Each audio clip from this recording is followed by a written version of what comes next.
Hey there, sixth grade math class. I just want to give you a quick tutorial of what's going to happen today on your Canvas page so that you're able to access everything. So when it's your turn for math at 11:30, you're going to scroll down to the sixth grade button and you'll click on that. It's going to take you to your unit assessment for modules 1 through 3. So again, module 1 was working on integers of positive and negative numbers and absolute value. The number 2 module was focusing on greatest common factor and least common multiple.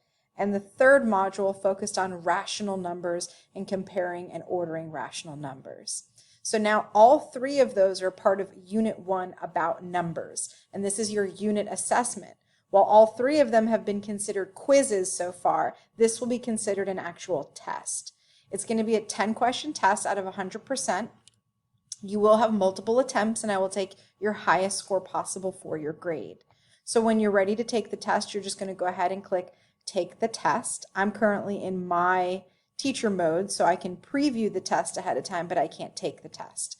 The test will be available until tomorrow by 12 o'clock for you to take it. Then once you're finished, you're going to click on the Next button at the bottom. It's going to tell you that our next unit is going to be focusing specifically on multiplying fractions, and talks about how we multiply across and we reduce fractions, and how when we divide fractions, really what we're going to do is flip the second fraction, multiply, and then reduce again. I did give you some videos to remind you of how to multiply and divide fractions, as well as some games that you can go to. These are great games for multiplying and dividing fractions if you're done with your work early. And then today we're going to move on to 4.1, which is applying greatest common factor and least common multiple to fraction operations. So inside of your textbook, you'll be completing the Are You Ready on page 76. You'll be completing the Reading Startup on page 77. You'll definitely want to read over the examples and explanations on page 78. And then you'll complete the Your Turn and guided practice problems on 79 and 82. So for you to check your answers, you just click on the YouTube video, and the YouTube video goes over all of these pages so you can make sure that you're doing them correctly. When you see me during our time, that's when I'll go over any problems that you might be stuck on, give you any further examples or help you might need, and then we'll move into getting onto your homework and explaining what you need to complete for homework for this evening.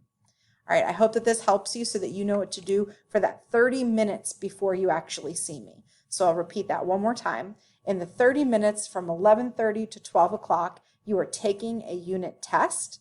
When you are done with your unit test, you're going to start working on 4.1. And when we come together, we can finish talking about 4.1, and I'll assign you homework, and we can talk about any problems that we might have got stuck on the test or stuck while we are working. All right, I'll see you guys at 12 o'clock.